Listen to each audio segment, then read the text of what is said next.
নমস্কার, দূরদর্শনের পর্দায় বিকাশের গতির এই বিশেষ আয়োজন নিয়ে আমি শর্মিষ্ঠা আপনাদের সঙ্গে।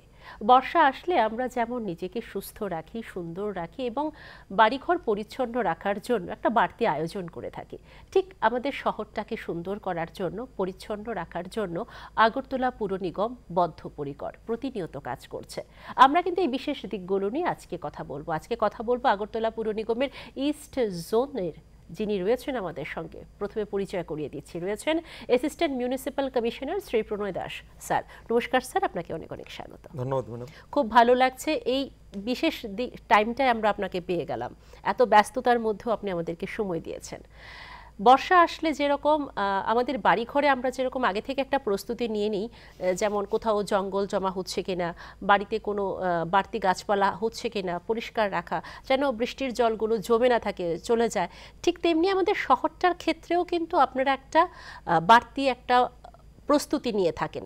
আমরা যদি দেখি ড্রেনেজ ক্লিন, বাড়িঘর থেকে নোংরা কালেকশন, পাশাপাশি রাস্তায় এখন চরম আকারে রাস্তা ঠিক করা হচ্ছে। মানে আমরা যদি বলি স্মার্ট সিটি, একদম যেটা দেখছি, মানে চারিদিকেই সব দিকে রাস্তা পরিষ্কার হচ্ছে, ঠিক হচ্ছে, মেরামত হচ্ছে।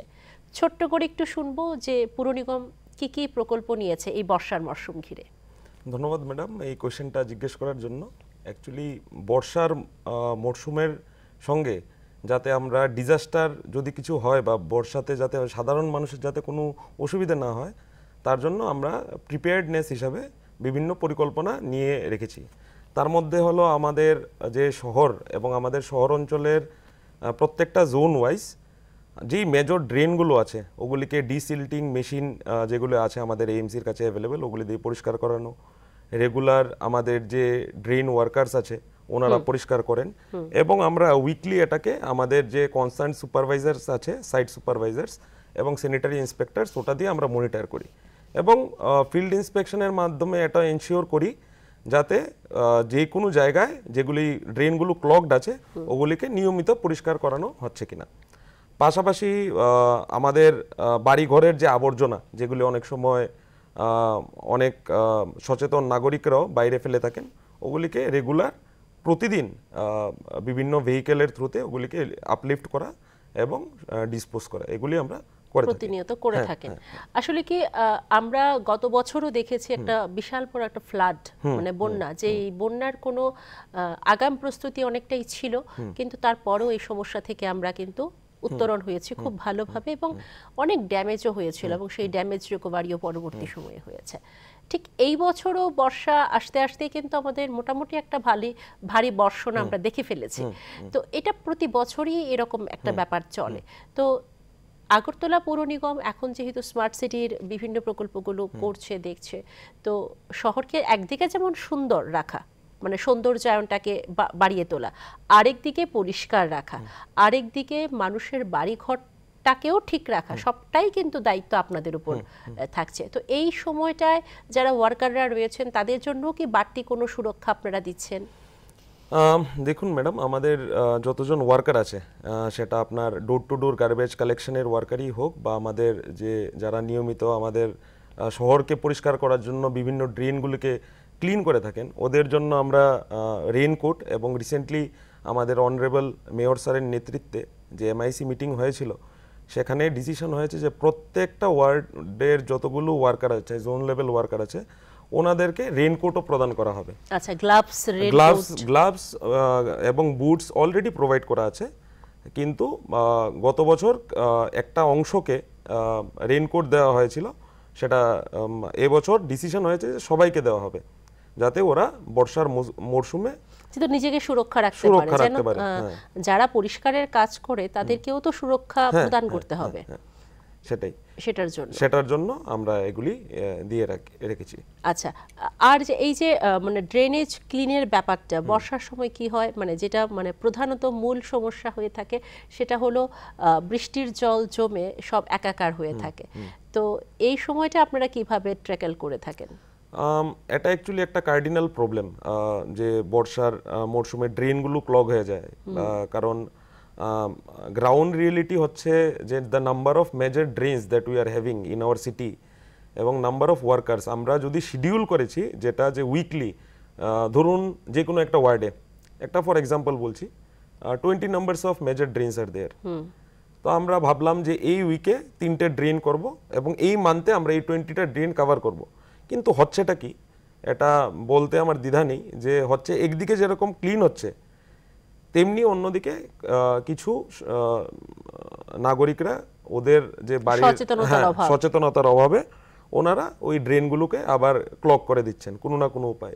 এই সমস্যাটা আমার মনে হয় এটা আমাদের মানে এটা প্রত্যেক দিনের সমস্যা, এখনো মানসিকতার মধ্যে এখনো সমস্যা রয়ে গেছে। সেটা সত্যি কথা যে আমরা দেখি, আপনি দেখবেন যে প্রতিদিন সকালবেলা যে শিডিউলটা আছে ওই শিডিউলে যখন ওয়ার্কাররা যায় কাজ করতে, তো ওই ড্রেনগুলো কিন্তু এরকম না যে ওটা বছরের পর বছর ক্লিন হয়নি, ওগুলো কিন্তু রেগুলার ক্লিন হচ্ছে। হ্যাঁ, তারপরে আপনি দেখবেন the number of West materials that is being lifted from those drains, তো ওটা একটা প্রবলেম। তো এই অল্প টাকাটা আমার মনে হয় না কোনো বাড়িরই সেরকম একটা সমস্যা, কিন্তু দেখা যাচ্ছে এই টাকাটাকে বাঁচিয়ে রেখে রাস্তায় এসে রাত্রের অন্ধকারে বা খুব আর্লি মর্নিং ফেলে যাচ্ছে, তো রাস্তায় তো এটা থাকছে না, সেটা কোনো না কোনোভাবে ড্রেনে গিয়ে পড়ছে, তো সেই ড্রেন তো ব্লক হয়ে গেল। তো এবার পথচারীরও সমস্যা, ড্রেন দিয়ে নর্মাল পাসিংটাও সমস্যা, তার মধ্যে বৃষ্টি হয়ে গেলে এগুলো সব রাস্তায় উঠে আসছে।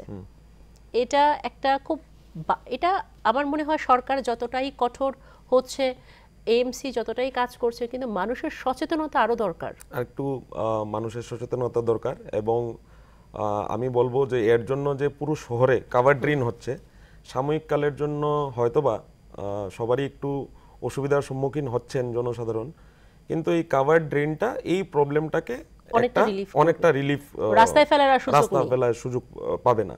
ঠিক, তো তার জন্য সাময়িক কালের যে প্রবলেমটা হচ্ছে সাধারণ মানুষের, সেটাকে ভবিষ্যতে আমার মনে হয় এই যে ড্রেন ক্লগিং এর ব্যাপারটা অনেকটাই কমে যাবে। কাভার ড্রেনটা কি মানে একদমই রাজপথ জুড়ে হচ্ছে না তো, মানে যে ছোট ছোট গলি রয়েছে ওইগুলো তো হবে, ওগুলিতে হবে। ইনিশিয়ালি আমি যতটুকু জানি, দো মানে আমার এটা বলা ঠিক না, এটা this is under the purview of Agartala smart city limited. তো পুরো শহরেই যে মেইন রাজপথগুলো আছে ওই রাজপথগুলোর আপনি দেখবেন যে ড্রেনগুলো অনেক পুরানো, এবং ইন ম্যাক্সিমাম পোর্শনসে এই ড্রেনগুলো ভেঙেও গেছে। তো ওই ড্রেনগুলোকে রিপ্লেস করে কাভার ড্রেন করা হচ্ছে, এবং subsequently I think this will also get extended in the closure lens also. এখন বর্ষার জল বা বন্যার জল এখন কিন্তু জল জমে কিন্তু বেশিক্ষণ স্থায়ী থাকে না, তো এটার পেছনে যে পাম্পগুলো রয়েছে এগুলোর কি কোনো ধরনের নতুন কোনো আধুনিকীকরণ হয়েছে বা এগুলোর পরিচর্যা হয়েছে, বা নাকি যে রকম ছিল আগে সেই রকমই আছে? অ্যাকচুয়ালি আমাদের যে পাম্পগুলো আছে, যেমন ইস্ট জোনে আপনার 5টা পাম্প আছে, ঠিক আছে। আপনি একটা আধুনিকীকরণের ব্যাপারে আমি বলতে চাইবো, ওই যে গণরাজ চমুনি পূর্ব থানার অপোজিট সাইডে দেখবেন একটা পাম্প ছিল, ওই পাম্পটাকে এখন পাম্প হাউসটাকে নতুনভাবে নির্মাণ করা হচ্ছে। The reason being behind it is, প্রথমে যখন 1-2 বছর আগে যখন জল জমেছিল শহরে, তখন ওই পাম্প হাউসটা অলমোস্ট জলের নিচে চলে গেছিল, তার জন্য হাইটটাকে অনেক উঁচু করা হচ্ছে, এবং আমাদের যে পাম্প হাউসগুলোর রেগুলার মেনটেনেন্সও হচ্ছে। তারপর পাম্প হাউসগুলোকে জেনারেটরের সাথে ইলেকট্রিক যেগুলো পাম্প হাউস আছে ওগুলির সাথে জেনারেটরও লাগানো হচ্ছে, যাতে in case of power Katz যাতে ওই পাম্পগুলোকে রানিং অবস্থায় রাখা যায়। ইস্ট জোনটা তো আপনি দেখছেন, হ্যাঁ, মানে এদিকের জল জমার ক্ষেত্রে সম্পূর্ণটাই আপনি নিজ হাতে দেখছেন বলতে পারেন। অ্যাকচুয়ালি এটা তো directly comes under the purview of NDMA and DDMA, district disaster management authority. However এএমসির কাজ হলো সাপোর্ট প্রোভাইড করা, but in the recent flood আপনি জানবেন যে জুন মাসেও একটা ফ্লাড হয়ে গেছে। অ্যান্ড ইস্ট জোনের ব্যাপারটা হচ্ছে যে ইস্ট জোনের ম্যাক্সিমাম এরিয়া হচ্ছে লো লাইং, আপনি চন্দ্রপুর, বলদাখাল বা শ্রীলঙ্কা বস্তি বা আরালিয়া, এগুলি একটু কম্পারেটিভলি লো লাইং এরিয়া, একদমই জলের তলে চলে যায়। হ্যাঁ, তো তখন এএমসির মানে ইস্ট জোনের স্টাফরা কিন্তু রেস্কিউ করেছে, এবং এটা প্রতি বছরই আমরা করে থাকি। কারণ যখন জল জমে বা কোনো প্রাকৃতিক দুর্যোগ হয়, তখন the number of CD volunteers বা আপনি ধরুন যে এনডিআরএফ এর টিম বা এসডিআরএফ এর টিম, বিভিন্ন জায়গায় ওরা এঙ্গেজ হয়ে যায়। তো যেহেতু আমাদের কাছে ডেডিকেটেড আমরা টিম রেখেছি রাত্রিবেলা, তো আমরা রেস্কিউটা আমরাই করেছি along with the help of the আচ্ছা সাবডিভিশনাল ম্যাজিস্ট্রেট সদর। এএমসি আরেকটা বড় কাজ করে থাকে, একটা তো হলো মানে আমার শহরটাকে সুন্দর রাখা, পরিচ্ছন্ন রাখা, এবং যখন ফ্লাড বা বন্যা হচ্ছে এটার প্রোটেকশন করা বা প্রিকশন করা, পাশাপাশি একটা বিল্ডিং কনস্ট্রাকশন নিয়েও কিন্তু আমরা কিন্তু এএমসিতে সেই কাজগুলো করে থাকি। যেরকম আমার বিল্ডিং প্ল্যান তৈরি করতে হবে, যেহেতু আমার একটা খালি জায়গা রয়েছে। তো এই বিষয়টার ক্ষেত্রে আপনারা কি কি বিষয় লক্ষ্য করে থাকেন? এবং আজকে আমাদের আলোচনাটা যেটা চলছে, আমাদের সাধারণ দর্শক বন্ধুরা দেখছেন, অনেকেই হয়তো বা জানেন না যে একটা বাড়িতে খালি জায়গা থাকলে আমি যদি একটা বিল্ডিং প্ল্যান করি, সেটার জন্য এএমসির কিভাবে পারমিশন নিতে হয় বা কি করতে লাগে, বা কতটুকু আমি ফাউন্ডেশন দেব, কত তালা করব, এই যে সমস্ত নিয়ম নীতিগুলো, এগুলো একটু যদি আমরা একটু শুনি আপনার কাছ থেকে ছোট্ট করে। Madam, actually as per Tripura municipal act আপনি কোনো কনস্ট্রাকশনই করতে পারবেন না unless you get the approval from the concerned municipal authority. এটা পুরো ত্রিপুরার জন্য অ্যাপ্লিকেবল। তো for example, you have a piece of land and you want to construct a building. For that আপনার ওই জায়গার পর্চাটা দিয়ে আমাদের যে কনসার্নড ডিভিশন আছে এএমসিতে, ওখানে আপনার কনসার্ন বিল্ডিং প্ল্যানার একজন লাগবে, যিনি বিল্ডিং প্ল্যান একটা সাবমিট করবেন। Once the plan is submitted, ধরুন যে 14.5 মিটারের একটা রেসিডেন্সিয়াল বিল্ডিং আপনি করবেন, তো ওটার যখন আপনি বিল্ডিং প্ল্যানারকে দিয়ে ড্রয়িং সহ আপনি প্ল্যানটা সাবমিট করলেন, that will be assessed by our technical team in AMC head office. তারপর ওটা চলে যায় কনসার্ন জোনে এবং তখন ওটা পাস হয়। তো আপনার বিল্ডিংয়ে প্ল্যান সাবমিশনের পর কোনো ধরনের যদি ত্রুটি থাকে, that also gets flagged on the online portal এবং প্ল্যানার ওটা কারেক্ট করে দিলে তারপর বিল্ডিং প্ল্যান পাস হয়। আচ্ছা, সেক্ষেত্রে যখন সেই ভূমির মালিক যদি কোনো আবেদন করে, তাহলে কি করতে লাগবে প্ল্যানটাকে বের করার জন্য? প্ল্যানটাকে বের করার জন্য ম্যাডাম ওই পর্চাটা দিয়ে, আপনার যে জায়গার পর্চাটা আছে ওটা দিয়ে আপনি বিল্ডিং প্ল্যানারের থ্রুতে, বিকজ সাধারণ মানুষ they are not capable of submitting ধরুন না ওই বিল্ডিং এর ড্রয়িং, বা they are not acquainted with the all the rules and regulations. তো প্ল্যানারকে দিয়ে ওরা নর্মালি সাবমিট করে দেয়।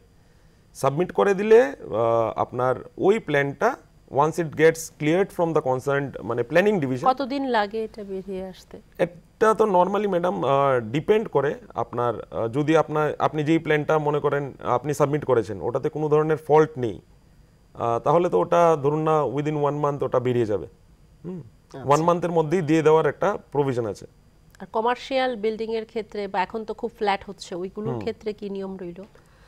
কমার্শিয়াল অ্যাকচুয়ালি ওরা রেসিডেন্সিয়াল করেই বের করে ফ্ল্যাটগুলো, তো ওটার ক্ষেত্রেও প্রসেসটা মোটামুটি সেমই, but that's get vetted from the concern division of AMC, যে কত তালা করতে পারবে, কতটা ফ্লোর করতে পারবে, what is the provision, side space maintain হচ্ছে কিনা, ফায়ার অ্যান্ড ইমার্জেন্সির কোনো প্রভিশন রয়েছে কিনা, সেটা ওই ডিভিশনই দেয় এবং আমরা once it gets cleared from the division তখন প্ল্যানটা পাস হয়ে যায় একদম। আর অনেক ক্ষেত্রে কি হয়, অনেক বাড়ি আমরা দেখেছি এরকম অনেক বাড়ি কোনো প্ল্যান ছাড়াই করছে, বা সাইড দিয়ে কত ফুট রাখবে এটাও সেরকম নিয়ম মেনে রাখছে না, আন্ডারস্ট্যান্ডিং করে ফেলছে, সেক্ষেত্রে কি করার?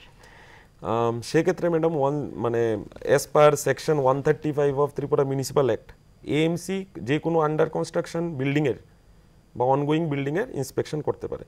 আচ্ছা, হাওয়েভার ইন এএমসি আমরা রেগুলারই প্রতিনিয়তই কোনো না কোনো বিল্ডিংয়ের কমপ্লেন পেয়ে থাকি, অ্যান্ড আমাদের বিল্ডিং ইন্সপেকশনের জন্য আমাদের একটা ডেডিকেটেড টাস্ক ফোর্স রয়েছে প্রত্যেকটা জোনে, 4টা জোনে 4টা টাস্ক ফোর্স রয়েছে, সার্ভেয়ার আছেন, ওনারা সঙ্গে গিয়ে বিল্ডিংটা ইন্সপেক্ট করেন, অ্যান্ড যে ডেভিয়েশনগুলো থাকে, যদি বিল্ডিং প্ল্যান না থাকে তো বিল্ডিংটা পুরোটাই ইলিগেল হয়ে যায়। আর চারপাশে কতটুকু যায়, কত ফুট ছাড়তে লাগে? এটা ফ্রন্ট স্পেস যেটা আছে এটা 1.2 আছে, 165 স্কয়ার মিটার যদি হয়, আচ্ছা, আপনার মানে প্লট সাইজ, আর ওর থেকে বেশি হলে 1.8 metre. Rear space is 1 metre. এটা হচ্ছে as per Tripura building rules যেটা অ্যামেন্ডমেন্ট আছে ওটা অনুযায়ী এটা প্রভিশন। মানে 2 foot 1.80 metre 1.80 metre front space and rear space is 1 meter 1 metre. এটা হচ্ছে provision as per Tripura building. এটা কি ক ঘন্টার জায়গার জন্য, মানে সব জায়গার ক্ষেত্রে কি একই নিয়ম?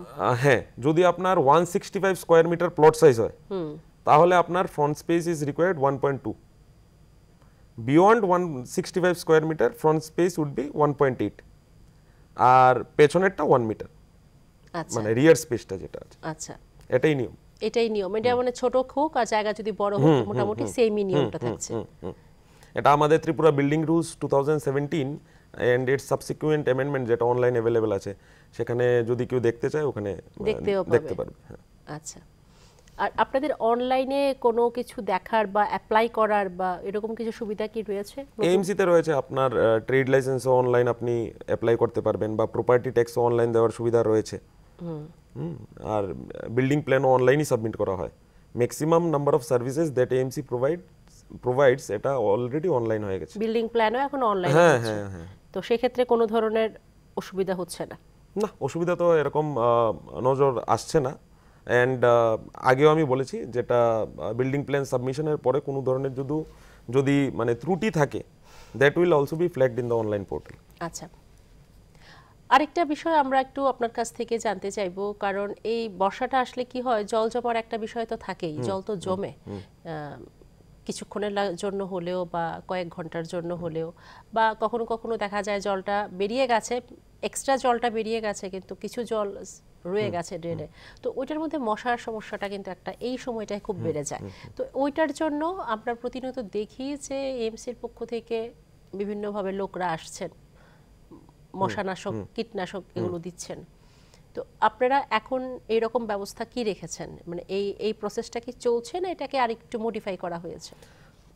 আমাদের প্রত্যেকটা ওয়ার্ডে, ধরুন না ইস্ট জোনে 11 নাম্বারস অফ ওয়ার্ডস আর দেয়ার, প্রত্যেকটা ওয়ার্ডে এই এন্টি লার্ভা স্প্রেইং এর জন্য টেমিফোস করে একটা কেমিক্যাল পাওয়া যায়, যেটা দিয়ে স্প্রে করা হয়।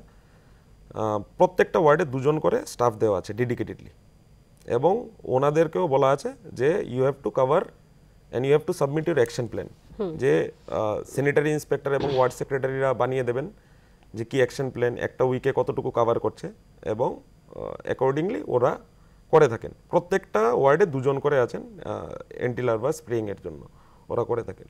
সিমিলারলি আমাদের জোন থেকে বিকেলে ফগিং করানো হয়, যেটা দিয়ে আপনার ধরুন না যেগুলি পপুলেটেড এরিয়া, যেখানে মানুষের পার্ক আছে বা কোনো ম্যারেজ হল আছে বা কোনো মন্দিরের আশপাশ বা এরকম জায়গায় যেখানে আমরা কমপ্লেইন পাই গ্যাদারিং বেশি হয়, ওখানে আমরা ফগিং করিয়ে থাকি। It is a regular exercise, regular duty. বা বর্ষার ক্ষেত্রে এটার মধ্যে কি বেশি কিছু করা হয়? বর্ষার আফটার, মানে বৃষ্টির পরে, মনে করুন যে আজকে বৃষ্টি হয়েছে, একটা ফ্লাড লাইক সিচুয়েশন হয়েছে, apart from this also AMC কিন্তু ব্লিচিং পাউডার দিয়ে মানে যাতে কোনো ধরনের রোগ বা এরকম কিছু না হয় ওটা করে।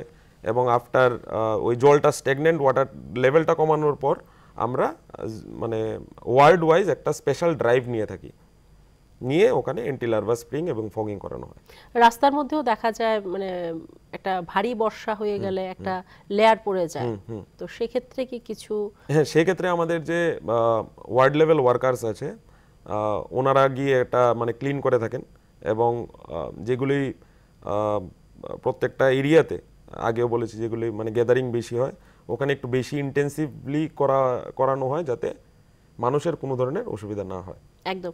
আরেকটা বিষয় কি, আগরতলা পুর নিগম বরাবর সবকিছুই করছে, তারপরেও দেখা যায় কখনো কখনো কোথাও একটা ইনফরমেশন আপনাদের কাছে আসলো না, এই জায়গায় এই সমস্যাটা হয়ে গেছে, তখন আপনারা ওই ইনফরমেশনটা কিভাবে কালেক্ট করেন? 1-2 নাম্বার, কত তাড়াতাড়ি আপনারা ওইখানে সমস্যাটা দূর করেন? গাছ পড়ে গেল, তুফানে ইলেকট্রিক মানে সব দিক দিয়েই অচল অবস্থা হয়ে গেল, জল জমে গেল, বা মানুষ আপনাদের সাথে কিভাবে কন্ট্যাক্ট করবে? ধরুন ওয়ার্ড অফিসে কোথাও খোঁজ পাচ্ছে না, তখন কি করবে? ওইটা একটা জানার বিষয় ছিল। অ্যাকচুয়ালি আমাদের যে আপনি যে বললেন ডিউরিং ডিজাস্টার, এটাতে দুটো ব্যাপার হয়। একটা তো হচ্ছে আমাদের ডিস্ট্রিক্ট ডিওসির একটা কন্ট্যাক্ট নাম্বার, যেটা আমরা মাইকিং করিয়ে দিয়ে থাকি এবং it is available to everyone. আর 2 নাম্বার হচ্ছে যে ওয়ার্ড অফিসে কাউকে না পেলেও আমাদের যে অনারেবল কর্পোরেটরসরা আছেন ওদের থ্রুতে আমাদের কাছে ইনফরমেশন চলে আসে এবং ওয়ার্ড সেক্রেটারি থ্রুতে আসে। এতজন ওয়ার্কার রয়েছেন, আমি যদি বলি তাহলে ইস্ট জোনে খালি ওয়ার্ড লেভেল ওয়ার্কার্স যারা আছেন ওদের সংখ্যাই 183। বাহ, জোনে আছেন তারপর অলমোস্ট সেম 155 এর মতো। তো this kind of huge man power is there for a single zone. তো ইনফরমেশন চলে আসে বা অনেক সময় কি হয় যে কমপ্লেইন বা হ্যাঁ কমপ্লেইন চলে আসে, হ্যাঁ, বা ডিইওসি তে ফোন চলে আসে যে এখানে একটা গাছ এরকম পড়েছে এবং অ্যাকর্ডিংলি এএমসি অ্যাক্ট করে অ্যালং উইথ সাব ডিভিশনাল অ্যাডমিনিস্ট্রেশনকে সাথে নিয়ে। আচ্ছা, টাস্ক ফোর্সদের জন্য আপনারা কোনো রকম কি এক্সট্রা কিছু প্রোভাইড করে থাকেন, না ওনারা বরাবরই ওদের ডিউটি করে যাচ্ছেন? টাস্ক ফোর্সের জন্য তো অলরেডি ওদের একটা ডেডিকেটেড ভেহিকেল দেওয়া আছে এবং টাস্ক ফোর্সের ওদের জন্য যেটা আছে ইউনিফর্ম থেকে আরম্ভ করে অ্যালাউয়েন্স এগুলি time to time based on the kind of duty they are doing ওটা দিয়ে দেওয়া হয় এএমসি থেকে after the due approval of honourable mayor sir. আচ্ছা, এমন কোনো 24 আওয়ার্স নাম্বার যেটা ডায়াল করলে মানুষ যে কোনো সমস্যা আপনাদের কাছে পৌঁছাতে পারবে, জোন ওয়াইজ এমন কিছু কি আছে? জোন ওয়াইজ তো আমাদের নাম্বারই অ্যাভেলেবেল আছে, তাছাড়াও ডিওসির নাম্বারটা অ্যাভেলেবেল আছে। ওটার থ্রুতে ডিজাস্টারের সময় আমরা খবর পাই, উই হ্যাভ নো ইস্যুস। এরকম ডেডিকেটেড কোনো জোন ওয়াইজ কোনো নাম্বার দেওয়া নেই। একদম, যেহেতু আমাদের অনুষ্ঠানও আস্তে আস্তে আমরা শেষের দিকে চলে আসলাম, তো একদমই যারা ভিউয়ার্সরা দেখছেন আজকে আপনাদের এই আয়োজন, আগরতলা পুর নিগম কি কাজ করছেন, গার্বেজ কালেকশন এবং একটা বাকেটও দেওয়া হচ্ছে, বিভিন্ন কালারিংয়ে বিভিন্ন বাকেট বিভিন্ন এলাকায় দেওয়া হয়, ওইগুলো সম্পর্কে যদি একটু অ্যাওয়ারের জন্য, মানে এখনো অনেক লোক আছেন যারা অনেক কিছুই জানেন না বা জেনেও জানেন না, এমনও আছেন। তো দু ধরনের সমাজের লোক রয়েছে, আমি সব জানি তারপরও পালন করছি না, আবার আসলে আমি কিছু জানি না।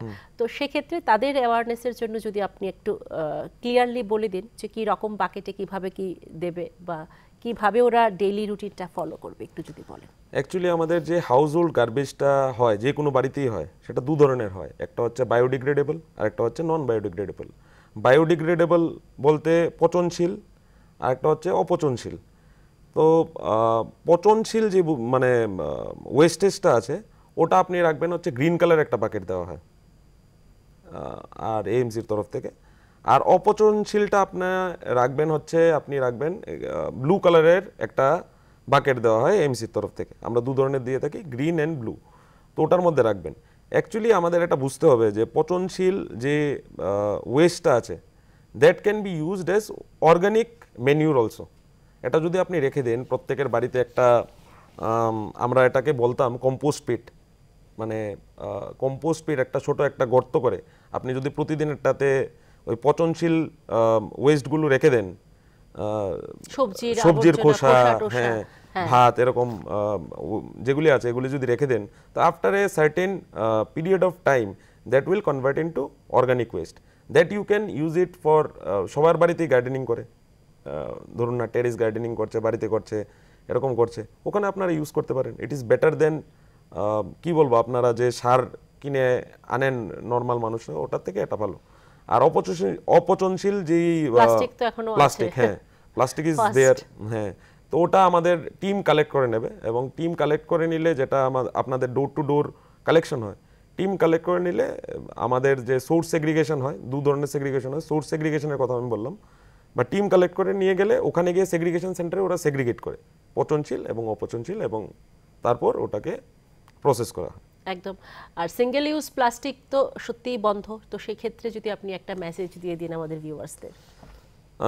অনারেবল এনজিটির অর্ডারে সিঙ্গেল ইউজ প্লাস্টিক বন্ধ করা হয়েছে এবং সিঙ্গেল ইউজ প্লাস্টিক থেকে বিভিন্ন ধরনের শুধু হিউম্যানদের না, আমাদের যে আশেপাশের পরিবেশের এবং মানুষের শরীরেও ইম্প্যাক্ট আছে। মাইক্রোপ্লাস্টিক যেটাকে আমরা বলি, মাইক্রোপ্লাস্টিক কনজিউম করে। তো ইট ইজ বেটার কি everyone should stop use single use plastic এবং ওনারা প্লাস্টিকের জায়গায় যে পেপার ব্যাগগুলো আছে ওগুলি ইউজ করলে ভালো। একদম সত্যি, আসলে কি আমরা অনেকটাই সচেতন হয়েছি, করোনা মহামারী, এই ধরনের ফ্লাড আমাদেরকে অনেক পরিবর্তন করেছে, কিন্তু তারপরেও কোথাও এখনো আমাদের আরো সচেতনতা দরকার। কারণ যখন আমরা 100% পরিবর্তন হয়ে যাব, তখন হয়তোবা আমাদের এই সমাজ, এই পরিবেশ, এই আগরতলা আরো অনেক সুন্দর হয়ে যাবে। তো আশা করব আপনাদের এই ধরনের কাজ আরো অনেক সুন্দরভাবে এগিয়ে চলুক, মানুষ আপনাদের সহযোগিতা করুক, তাহলে আপনারাও অনেক বেশি সফলতা পাবেন। খুব মূল্যবান একটা আপনি আমাদের সময় দিয়েছেন, অনেক অনেক ধন্যবাদ। এভাবে আপনি আমাদের সময় দেবেন সেটাও চাইবো। অনেক অনেক ধন্যবাদ। ধন্যবাদ। দর্শক বন্ধুরা, এতক্ষণ তো আপনারা শুনলেন, আমরা তো সবটাই পারি, মানুষ পারে না এমন কোনো কাজ নেই। তো আমাদের আরেকটু সচেতনতা, আরেকটু যদি আমরা নিজে সজাগ থাকি, তাহলে হয়তোবা আমি আমার বাড়িটা যেমন সুন্দর রাখতে পারছি, ঠিক তেমনি আমার আশপাশটাও সুন্দর রাখতে পারবো। নিজে ভালো থাকবো, আশপাশ ভালো থাকবে, তাহলে আমাদের এই সুন্দর স্মার্ট সিটি আগরতলা শহর আরো অনেক বেশি সুন্দর হয়ে যাবে। সরকার তো তার চেষ্টা করছে, কিন্তু আমরাও আমাদের চেষ্টাটা চালিয়ে যাব। ভালো থাকুন, সুস্থ থাকুন, আমাদের সঙ্গে থাকুন।